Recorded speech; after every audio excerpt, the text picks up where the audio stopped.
Another day, another Toyota solid-state battery headline, 750 miles of range, 10-minute charging, supposedly coming next year. I see so many people in the comments still yelling, "Just wait till Toyota's new solid-state battery eats Tesla for lunch." Well, it's finally time to address this nonsense. If I had a new subscriber every time Toyota have come out with one of these big EV promises, I'd be at 100k already. Today on Tesla Jigsaw, we're going to dissect why you should treat Toyota's latest promises with all the seriousness they deserve, which is none.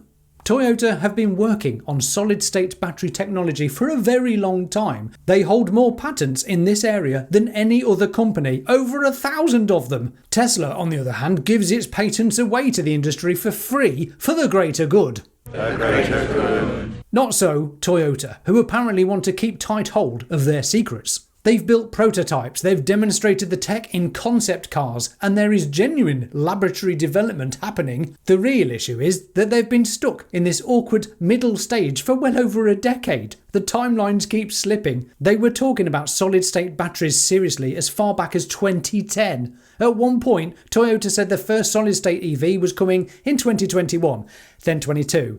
Now we're here in 2026, and we still haven't seen the technology in a single customer car. Now they're targeting very limited production in 2027 or 28, with real mass production pushed beyond 2030.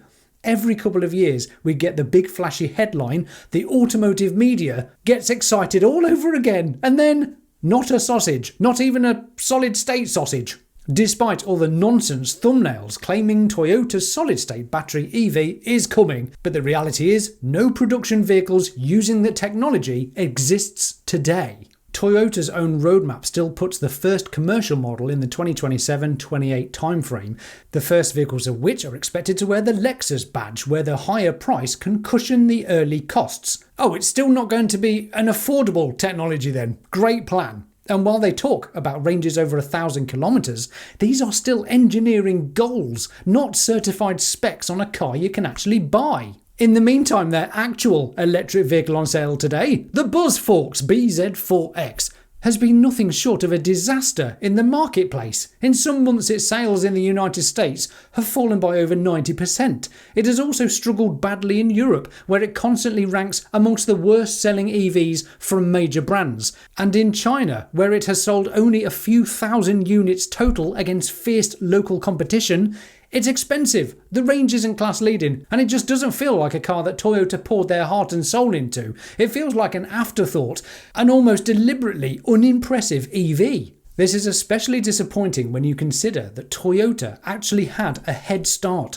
Back in 2010, Toyota worked directly with Tesla. They invested $50 million into the company, not a small amount at the time, and sold them the old NUMMI factory in Fremont, a plant that had previously been a joint venture between Toyota and General Motors. When GM went bankrupt in 2009 and pulled out, Toyota sold the entire facility to Tesla, which became the foundation of all Tesla's production success. The two companies went on to develop the second generation RAV4 EV together. Tesla supplied the entire electric powertrain, battery, motors and software, and around 2,600 of these electric RAV4s were built between 2012 and 2014. That original $50 million investment, if they'd have kept those shares, would be worth roughly $18 billion today.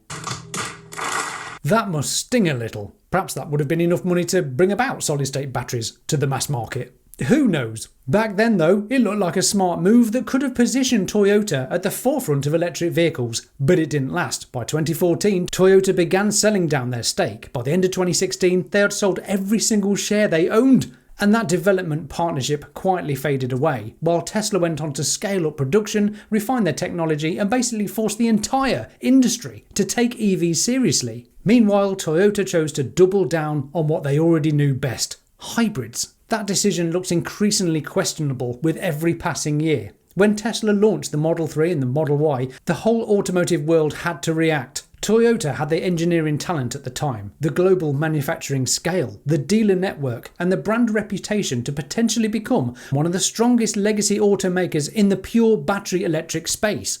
They could have been absolutely hoovering up EV sales right now and been legit competitors for Tesla, Hyundai, Kia, the hundreds of Chinese EV manufacturers. But instead we're stuck with the underwhelming BZ4X, a vehicle they couldn't even be bothered to name. A few years ago, Toyota engineers did a teardown of a Tesla Model Y. Their reaction was shockingly telling. One senior executive said, quote, "Taking the skin off a Model Y, it was truly a work of art. It's unbelievable," end quote. Another admitted it represented a completely different manufacturing philosophy and that Toyota would need an entirely new platform design from the ground up as an EV. Who'd have thought it? Oh, and by the way, it was an older Model Y they tore down. Since then, Tesla have made massive leaps forward with the Juniper refresh and other improvements. I can't help but wonder what those same Toyota engineers would make of the current version, where it's reported around 50% of the parts have been changed, improved or replaced. It also makes me wonder whether Toyota bothered paying for one of Sandy Munro's famous teardowns of early Teslas so they could at least see exactly how far ahead the competition was. If you haven't seen my interview with Sandy Munro, card in the corner or lining up next. It's genuinely fascinating stuff from an engineering legend who's famous for calling out the incompetence of legacy auto companies. In short, Elon Musk listened to him, while others like Toyota did not. But back to Toyota's supposed solid-state battery claims of 750 miles and a 10-minute charge. Let's be realistic about this. Right now, you can buy a Tesla Model 3 long-range rear-wheel drive that delivers 466 miles of WLTP range. That's a pretty long drive without a We, isn't it? And on an actual road trip, you're rarely going to charge for more than 15 to 20 minutes at a time anyway, because in a Tesla at least, using their global supercharger network, quick stops on a road trip only need top up your battery from around 20 to 80%. Having driven all across Europe multiple times, the charging was often already too fast for me to do my business and grab a coffee.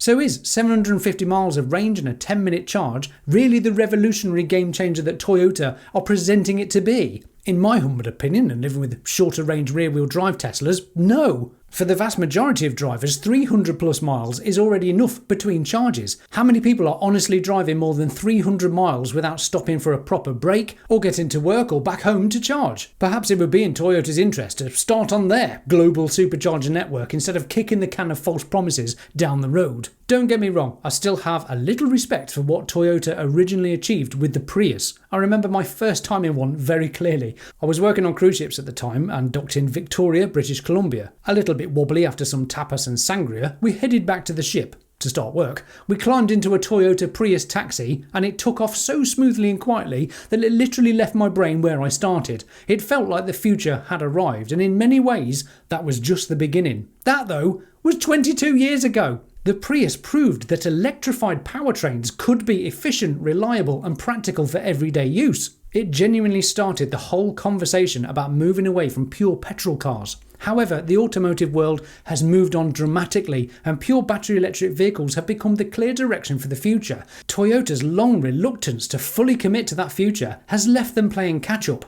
Or, suppose for just a minute, they might be milking hybrids for every penny they are worth before actually releasing decent EVs. I mean, that could be a strategy, I suppose.